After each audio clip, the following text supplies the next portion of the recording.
altså når man skal bestemme monotoniforhold for en funktion, betyder det, at man skal bestemme de x-intervaller, hvor i funktionen er voksende eller aftagende.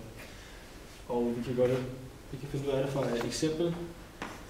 F af x er lige med x i 4 minus 4 x i anden plus 1. Og så skal vi jo starte med at differentiere den funktion.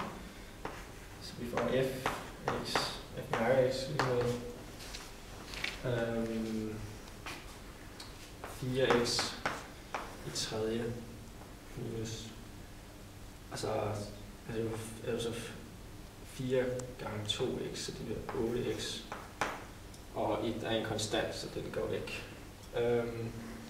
Og så skal vi tegne ind i graf. Kan man så tage sig sådan her ud, cirka.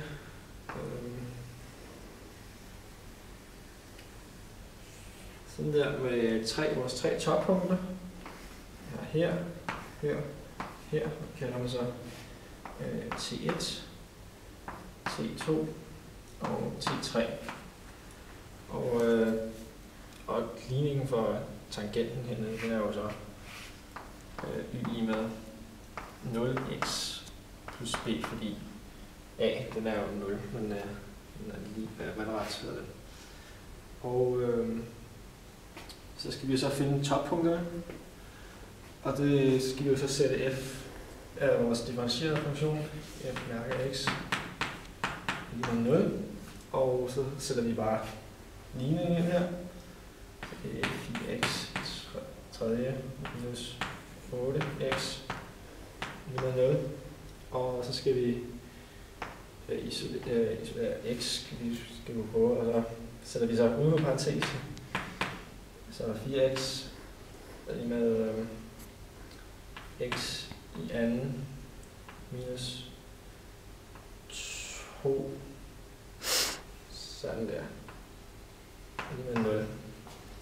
Og så kan vi jo så dele den op, sådan så for at finde 0, så 4x lige med 0, og x i anden minus 2 lige med 0.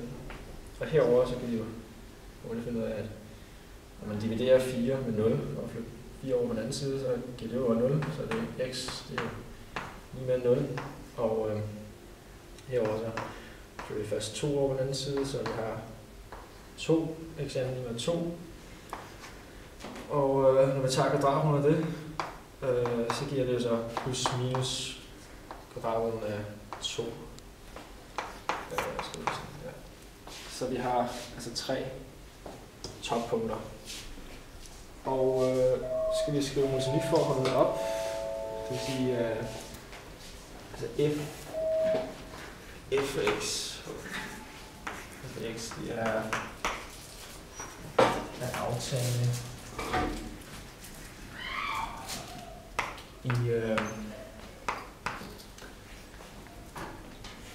altså når der er nedad, så går det nedad her i fra uendelig, altså minus uendelig. Så skal vi sådan her, minus uendelig, til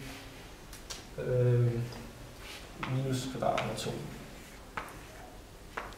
Og den er også aftagende i fra 0 til kvadrat med 2. Og skal vi så finde ud af, når f af x er voksne. Så ja, når fx er voksne i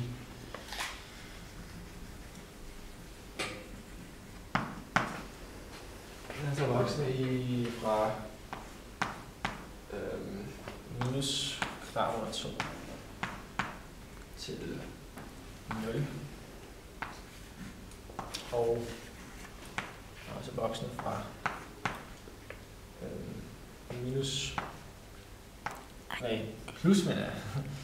plus kvadrat under 2 til uendelig. Så det var så monotoniforhold. Og så er der jo også ekstreme. Vi skal gøre her.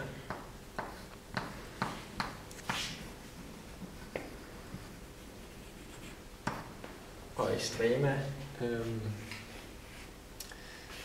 Ja, det er jo...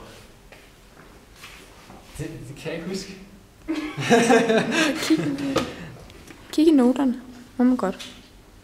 Kig grundigt. Det kan man kigge i hovednoten. Og det er, når man skal bestemme. Det betyder, når man skal finde funktionens maksimum og minimum. Og så for at finde, så har vi at finde det lokale minimum. Og det skal vi her.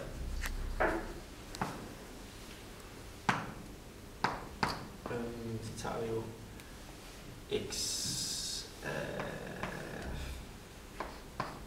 så lad os se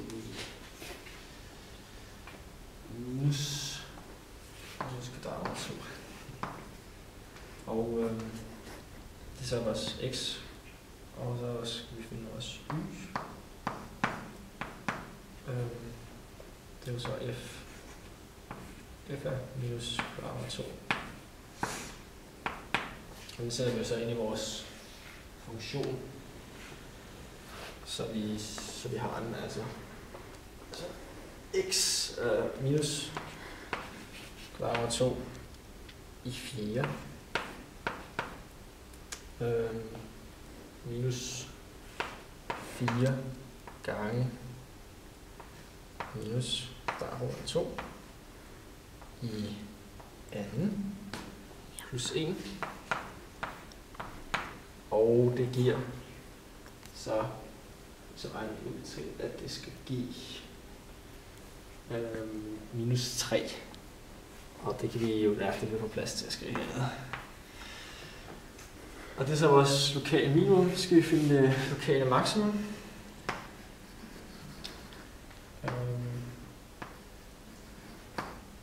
Og det er jo, har vi så også x-koordinat, der er 0. Og skal vi her, så er vores y, det er, skal vi sige, f er 0, og sætte den ind i vores